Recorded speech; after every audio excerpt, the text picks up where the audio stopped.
محمد حسین کا گاؤں شہر سے 10 کلومیٹر دور تھا۔ چنانچہ وہ نوکری کی خاطر روزانہ سائیکل پر شہر جاتا تھا۔ واپسی اس کی شام کے وقت ہوتی تھی۔ بعض مرتبہ گھر پہنچتے پہنچتے اسے رات بھی ہو جاتی تھی۔ اس کا گاؤں پختہ سڑک سے نیچے اتر کر 2 کلومیٹر کے فاصلے پر واقع تھا۔ راستے میں ایک بڑا قبرستان آتا تھا جس کے پاس سے گزرتے ہوئے وہ ہمیشہ ڈر جاتا تھا اور سائیکل کو تیز کر لیتا تھا۔ اسے یوں لگتا تھا جیسے اس قبرستان میں ضرور کوئی چڑیل ہے جو کسی نہ کسی روز اسے کھا جائے گی۔ ایک روز اسے اپنے دفتر سے نکلتے نکلتے دیر ہو گئی۔ پھر شہر سے باہر آیا تو اس کی سائیکل کا پچھلا پہیہ پنکچر ہو گیا، جس کی وجہ سے اسے پیدل ہی گاؤں لوٹنا پڑا۔ قبرستان کے نزدیک پہنچا تو رات کے 9 بج گئے تھے۔ تمام گاؤں سویا پڑا تھا۔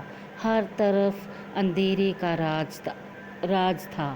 محمد حسین قبرستان کے قریب سے جلدی جلدی گزرنے لگا۔ جوں ہی اس نے آدھا قبرستان طے کیا تو اس نے دیکھا کہ ایک سایہ اس کی راہ روک کر کھڑا تھا۔ محمد حسین نے سائے کو دیکھا تو اس کی ٹانگوں سے جان نکل گئی۔ اس کے دل نے دھڑکنا بند کر دیا۔ اس نے سوچا کہ سایہ ضرور کسی چڑیل کا ہے۔ یہ خیال کر کے وہ واپس بھاگ کر اٹھنے کو تیار ہو گیا۔ دوبارہ پڑھنا۔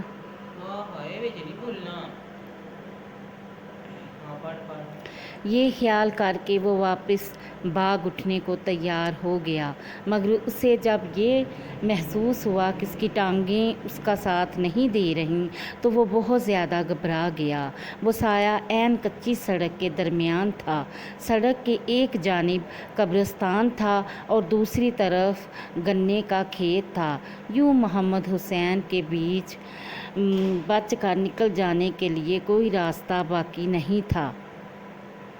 وہ اس اذیت ناک حالت میں دل ہی دل میں رو رہا تھا کہ اس نے کسی عورت کی آواز سنی۔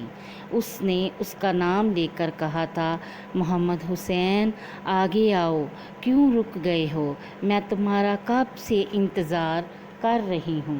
محمد حسین نے عورت کے منہ سے اپنا نام سنا تو دہشت کے مارے اس کا دل زور زور سے دھڑکنے لگا۔ اسے لگا جیسے ابھی اس کا دل پھٹ جائے گا۔ وہ آواز اس نے پہلے کبھی نہیں سنی تھی۔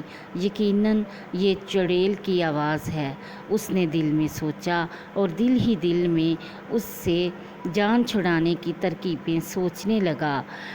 وہ چیخو پکار کر کے گاؤں والوں کو اکٹھا کرنا چاہتا تھا، لیکن جب اس نے حلق سے آواز نکالنے کی کوشش کی تو خوف کے باعث اس کے گلے سے آواز ہی نہ نکلی، لہٰذا وہ ایک ہی جگہ جم کر کھڑا ہو گیا۔ اس پر وہ سایہ دھیرے دھیرے چلتا آپ ہی اس کے قریب آ گیا اور محمد حسین پھٹی پھٹی آنکھوں سے سائے کو اپنی سمت بڑھتا دیکھ رہا تھا اور کانپتا جا رہا تھا۔ چند سیکنڈ کے اندر وہ سایہ اس کے سامنے آن کھڑا ہوا اور بولا، محمد حسین یہاں کیوں کھڑے ہو؟ کیا اس طرح تم مجھ سے بچ جاؤ گے؟ میں تو آج تمہیں مزے لے کر کھاؤں گی۔ اس گاؤں میں تم مجھے سب سے زیادہ لذیذ لگتے ہو۔ میں نے تمہیں پہلے ہی کھا جانا تھا، مگر تم اس وقت یہاں سے گزر جاتے تھے جس وقت مجھے قبرستان سے باہر نکلنے کی اجازت نہیں تھی۔ میں صرف رات کے 9 بجے سے لے کر صبح کے 3 بجے تک قبرستان سے باہر نکل سکتی ہوں۔ اس قبرستان میں ایک پیر شکور حسین شاہ دفن ہیں، انہوں نے مجھ پر پابندی لگا رکھی ہے۔ محمد حسین اس چڑیل کی آواز اور شکل دیکھ کر تھر کانپنے لگا۔ اس کے سر کے بال خشک اور بکھرے ہوئے تھے، دانت لمبے اور گندے تھے، ہونٹ ٹھوڑی تک لٹکے ہوئے تھے، گردن سوکھ کر کانٹا ہو گئی تھی، آنکھیں چمگادڑ کی آنکھوں جیسی چھوٹی چھوٹی تھیں، باہیں پتلی اور لمبی اور ہاتھوں کی انگلیاں پتلی اور لمبی اور ان کے ناخن چھریوں جیسے تھے۔ لباس کے نام پر اس نے کالے رنگ کا پیروں تک لمبا کرتا پہن رکھا تھا۔ پیر اس کے مرغی کے پنجوں جیسے تھے اور پیچھے کو مڑے ہوئے تھے، غرض یہ دوسرے پاؤں تک وہ سر سے پاؤں تک مکروہ تھی۔ محمد حسین کو جب اپنی جان بچتی نظر نہ آئی تو اس نے اپنی ساری طاقت جمع کر کے سائیکل اٹھا کر چڑیل کے سر پر دے ماری اور شور مچاتا گاؤں کی سمت بھاگ پڑا۔ چڑیل خلاف توقع سائیکل لگنے سے نیچے گر گئی۔ جتنی دیر میں وہ سائیکل ہٹا کر دوبارہ اٹھی اور اندھا دھند محمد حسین کے تعاقب میں بھاگی، محمد حسین اس سے کافی دور چلا گیا تھا۔ وہ گولی کی مانند بھاگ رہا تھا۔ جان بچانے کی خاطر اس میں ایک دم سے قوت پیدا ہو گئی تھی۔ یہ اللہ تعالیٰ کی طرف سے ہوا تھا۔ اللہ نے اسے چڑیل کے ہاتھوں بچانا تھا، اس لیے اس کی ٹانگوں میں زیبروں جیسی طاقت آ گئی تھی۔ اگر اس کی موت کا وقت آ گیا ہوتا تو اس نے اپنی جگہ سے ایک قدم بھی نہیں ہل پانا تھا۔ چڑیل بھی آندھی کی مانند بھاگ رہی تھی۔ اپنے شکار کو ہاتھ سے نکلتا دیکھ کر وہ بہت غصے میں تھی اور منہ سے خوفناک آوازیں نکال رہی تھی۔ اس نے چند ہی لمحوں کے اندر محمد حسین کو دوبارہ جا لیا اور چاہتی تھی کہ اسے پکڑ کر خون پینے کے لیے اس کی گردن میں اپنے لمبے لمبے دانت گاڑ دے۔ محمد حسین کا شور سن کر گاؤں کے کتے ادھر آ گئے اور چڑیل کو دیکھ کر زور زور سے بھونکنے لگے۔ پھر سارے کے سارے کتے دانت کچکچا کر چڑیل پر ٹوٹ پڑے۔ چڑیل کو کتوں سے جان بچانی مشکل ہو گئی۔ چیخیں مارتی الٹے پاؤں قبرستان کی جانب بھاگ اٹھی۔ کتے اس کو کاٹ کھانے کے لیے غصے سے بھرے ہوئے تھے اور مسلسل اس کا پیچھا کر رہے تھے۔ آخر چڑیل قبرستان تک پہنچنے میں کامیاب ہو گئی اور قبرستان میں گھس کر ایک پرانی ٹوٹی قبر کے اندر غائب ہو گئی۔ کتے اس قدر غصے میں تھے کہ وہ اس قبر کے اوپر کھڑے ہو کر کافی دیر تک بھونکتے رہے۔ ادھر محمد حسین ہانپتا کانپتا جونہی گھر پہنچا تو غش کھا کر گر گیا۔ اس کا سارا جسم پسینے سے شرابور تھا اور اسے بہت تیز بخار تھا۔ اس کی بیوی بچے اس کی بری حالت دیکھ کر پریشان ہو گئے اور مسجد کے مولوی صاحب کو بلا لائے۔ مولوی صاحب بڑے نیک بزرگ تھے۔ انہوں نے محمد حسین کے پاس بیٹھ کر قرآن کریم پڑھنا شروع کر دیا اور ساتھ ہی ساتھ محمد حسین کے منہ پر پھونکے مارتے جاتے۔ کچھ دیر بعد محمد حسین کی حالت ٹھیک ہو گئی اور اس نے مولوی صاحب کو تمام واقعہ سنا دیا، جسے سن کر مولوی صاحب نے اسے تسلی دی کہ فکر نہ کرو، میں کل ہی اس چڑیل کا بندوبست کرتا ہوں۔ اگلے روز عین دوپہر کے وقت جب دھوپ اور گرمی کے باعث پرندے بھی درختوں کے پتوں میں چھپے ہوئے تھے، مولوی صاحب اکیلے ہی قبرستان چلے گئے اور کسی ایسی قبر کو ڈھونڈنے لگے جس پر انہیں شک ہوتا کہ چڑیل اس کے اندر رہتی ہے۔ گاؤں کا قبرستان بے حد پرانا تھا۔ اس کی اکثر قبریں کچی تھیں اور ان میں گھڑے پڑے ہوئے تھے جن پر خشک پتوں والی جھاڑیاں اور گھاس اگی ہوئی تھی۔ اس لیے مولوی صاحب کو سمجھ نہیں آ رہی تھی کہ چڑیل کس قبر میں رہتی ہے۔ وہ ہر قبر کو غور سے دیکھ رہے تھے اور مسلسل منہ ہی منہ میں کچھ پڑھ رہے تھے۔ ایک جگہ پہنچ کر انہیں ایک ایسی قبر دکھائی دی جس کی دیواریں بیٹھ گئی تھیں اور وہ گہرا گڑھا بن چکی تھی۔ اس کے اندر جھاڑیاں بھی بہت اگی ہوئی تھیں۔ مولوی صاحب کو یقین ہو گیا کہ یہ قبر ضرور چڑیل کا گھر ہے۔ چنانچہ وہ اس کے کنارے بیٹھ گئے اور چڑیلوں کو مارنے والا علم بلند آواز سے پڑھنے لگے۔ ابھی انہوں نے آدھا علم ہی پڑھا تھا کہ قبر کے اندر سے ایک سیاہ چمکیلے رنگ کا سانپ نکلا اور مولوی صاحب پر حملہ آور ہو گیا۔ مولوی صاحب نے سمجھا کہ وہ چڑیل ہے، اس لیے اپنا علم पढ़ते रहे, मगर वो सच मुच नाग था, जिसकी वजह से उस पर इस इल्म का कोई असर न हुआ और उसने मौलवी साहब के पाँव पर डस लिया। मौलवी साहब सांप के डसने पर ज़ोर से चीख पड़े और चक्कर खाकर कब्र के अंदर मुंह के बल गिर गए। यूं ही मौलवी साहब कब्र के अंदर गिरे, चुड़ैल कब्र के किनारे पर नमूदार हुई और वहशियों की मानद कहकहे लगाने लगी। वो ऐसी खुशी से उछल रही थी और तालियां बजा रही थी जैसे उसका बहुत बड़ा दुश्मन शिकस्त खाकर गया हो। उसने मौलवी साहब को बेबस देकर खुशी से कहा, मौलवी मुझे मारने आए थे ना, आप बताओ कौन मार रहा है? मैं तो किसी और कब्र में रहती हूँ। इस कब्र के अंदर तो दुनिया का सबसे जहरीला सांप रहता है। वो पत्थर को डसे तो वो भी पानी हो जाता है। मेरा दिल तो चाह रहा है कि तुम्हें खा जाऊँ, मगर क्या करूँ, तुम्हारे अंदर सांप का जहर भर गया है, वो मुझे भी मार देगा। ये कहकर चुड़ैल ने कहा मारा। मौलवी साहब बदन में जहर फैलने की वजह से बिल्कुल बेबस हो गए थे। उनका गला भी बंद हो गया था, इसलिए आवाज़ भी नहीं निकाल सकते थे। उन्हें महसूस हो रहा था कि उनका जिस्म अनकरीब पिघल जाएगा। उनके सारे जिस्म में जहर की वजह से आग लगी हुई थी। बस वो दिल ही दिल में अल्लाह का पाक कलाम दोहराते जा रहे थे। उससे ये हुआ कि जिस जगह वो कब्र के अंदर गिरे थे, उस जगह झाड़ी के अंदर से अचानक एक नेवला नमूदार हुआ, जिसने मौलवी साहब का जहर चूसना शुरू कर दिया। जूं जूं वो नेवला जहर चूसता गया, मौलवी साहब की बंद होती आंखें खुलती गईं। आखिर नेवले ने मौलवी साहब के जिस्म से सांप का सारा जहर निकाल लिया।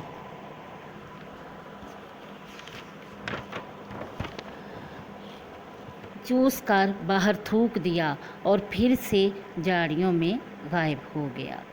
मौलवी साहब होश में आते ही कब्र से बाहर आ गए और चुड़ैल को ढूंढने लगे। चुड़ैल नेवले को देखकर पहले ही वहां से फरार हो गई थी। मौलवी साहब ने अब इस नाग की तलाश शुरू कर दी जिसने उन्हें काटा था। वो हाथ में पकड़ी छड़ी को हर झाड़ी पर मार रहे थे ताकि नाग डर कर बाहर निकल आए।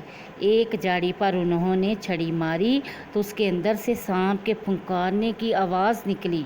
मौलवी साहब समझ गए कि नाग उसी झाड़ी के अंदर है। चुनाचे उन्होंने झाड़ी पर ज़ोर से छड़ी मारी। तभी नाग गुस्सा खाकर झाड़ी से बाहर निकल आया और मौलवी साहब की तरफ तेज़ी से बढ़ा। इसी लम्हे चुड़ैल भी मौलवी साहब के पीछे पहुंच गई और उनकी गर्दन में नाहन चुभोने लगी। मौलवी साहब को भी पता चल गया कि इनके पीछे चुड़ैल आ खड़ी हुई है। चुनाची वो छड़ी को अपने चारों तरफ घुमाने लगे। साथ ही साथ चुड़ैल भगाने वाला इल्म पढ़ने लगे। उनके छड़ी घुमाने से ये हुआ कि सांप जो गुस्से से उन्हें काट खाने को दौड़ा था, वो डर कर अपनी जगह पर ही रुक गया। इसी लम्हे वहाँ नेवला जिसने मौलवी साहब का जहर चूसा था उधर आ गया और आते ही नाग पर टूट पड़ा। ज़रा ही देर में नाग और नेवले के दरमियान ख़तरनाक जंग छिड़ गई। कभी नेवला सांप को दुम से पकड़कर दूर फेंक देता और कभी सांप नेवले को ज़ोर से दुम मारकर कलाबाजियाँ खाने पर मजबूर कर देता। मौलवी साहब इस दौरान छड़ी घुमा घुमा कर चुड़ैल को अपने से दूर रख रहे थे। चुड़ैल की अजीब हालत थी। वो मौलवी साहब के इल्म और छड़ी के बायस इन्हें कोई नुकसान भी नहीं पहुंचा सकती थी। दूसरी तरफ नेवले के हाथों सांप की दुर्गत बनते देखकर भी उसका रंग उड़ रहा था। आखिर कुछ देर की लड़ाई के बाद नेवले ने नाग को अपने नुकीले दांत मार मार कर जख्मी कर दिया। सांप पहले निडाल हुआ, फिर 2-3 बार तड़प कर मर गया। उसके साथ ही नेवला जिधर से आया था उधर को चला गया और वहाँ सिर्फ मौलवी साहब और चुड़ैल रह गई। अब चुड़ैल भी भागने का सोचने लगी, लेकिन मौलवी साहब के इल्म की वजह से उसके लिए भागना मुश्किल हो गया।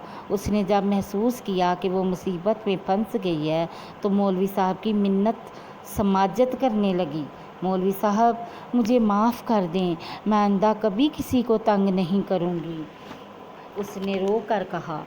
मौलवी साहब चुड़ैल की मक्कारी को जानते थे, इसलिए वो डपट कर बोले,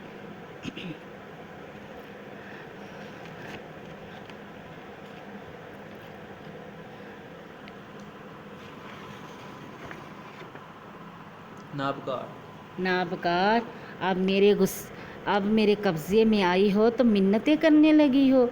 इस वक्त किस कदर खुशी से कहे मार रही थी जब मैं सांप के डसने के बायस कब्र में गिरा था। बदबख्त, मैं तुझे ज़िंदा नहीं छोड़ूंगा। तो अब तक कई जानदारों को खा चुकी है। हमारे गांव में 30 बकरियां, 2 भैंसें, 25 भेड़ें और 14 गायें खा चुकी है। इस पर बस नहीं किया, कल रात तुम एक इंसान मोहम्मद हुसैन को भी हड़प करने लगी थी। तो अब तैयार हो जाओ, मेरा अमल मुकम्मल हो गया है और मैं तुम्हें फूंक मारकर आग लगाने वाला हूँ। इतना कहकर मौलवी साहब चाहते थे कि चुड़ैल पर फूंक मारें कि चुड़ैल एकदम ज़ोरदार चीख मार दी, जिससे मौलवी साहब हवास बाख्ता हो गए और जिस इल्म को मुंह में पढ़ रहे थे उसे पढ़ना भूल गए, जिसका फ़ायदा चुड़ैल ने उठाया और फ़ौरन वहाँ से गायब हो गई। उसके बाद मौलवी साहब ने लाख कोशिश की कि वो इनके हाथ लग जाए, मगर वो उन्हें नज़र ना आई। आखिर वो थक हार कर गाँव वापस आ गए। शाम को नमाजियों को नमाज पढ़ा कर मोहम्मद हुसैन के घर गए और उसे तसल्ली देने लगे, परेशान न होना, मैं आज रात तुम्हारे घर पहरा दूंगा और इस कामज़ाद चुड़ैल का ज़रूर ख़ात्मा कर दूंगा। वादे के मुताबिक उन्होंने रात को घर से खाना खाया और आकर मोहम्मद हुसैन के घर के आगे टहलने लगे, क्योंकि उन्हें शक था कि चुड़ैल बड़ी ढीठ होती है, जिस शख्स के पीछे पड़ जाए उसकी जान लेकर छोड़ती है। आधी रात हुई तो उन्हें नींद ने सताना शुरू कर दिया। वो नींद भगाने के लिए बार बार सर को झटकते। उसी सोती जागती हालत में उन्होंने एक खरगोश को देखा जो कूदता फुदकता उनकी तरफ आ रहा था। मौलवी साहब पर उस वक्त सख्त नींद छाई हुई थी, इसलिए वो चुड़ैल को मारने वाला वजीफ़ा पढ़ना भूल गए थे। चुनाचे खरगोश ने दूर ही से ऊंची छलांग मारी और सीधा आकर मौलवी साहब की गर्दन से चिमट गया और उनकी गर्दन में तेज़ दांत गाड़कर उनका खून पीने लगा। फिर कबल इससे कि मौलवी साहब संभलते, उस खरगोश ने उनकी शाह रग को काट दी और इन्हें मार कर नीचे गिरा दिया, और इसके साथ ही वो खरगोश चमगादड़ बन गया और उड़कर रोशनदान के रास्ते मोहम्मद हुसैन के कमरे में दाखिल हो गया।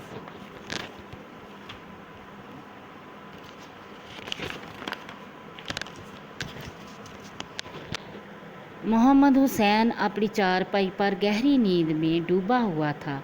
चमगादड़ ने उसकी चारपाई के 4 चक्कर लगाए और उसके बाद फर्श पर उतरकर चुड़ैल बन गई। चुड़ैल बनकर उसने अपने पतले और लकड़ियों की मानद खुश्क बाजू मोहम्मद हुसैन की गर्दन की तरफ बढ़ाए। जू जू चुड़ैल के बाजू मोहम्मद हुसैन की गर्दन की जानिब बढ़ रहे थे, तो उसकी उंगलियां और नाखून भी लंबे हो रहे थे और उनसे खून टपक रहा था। चुड़ैल मोहम्मद हुसैन को बेसुध पड़ा देखकर खुशी से फूली नहीं समा रही थी।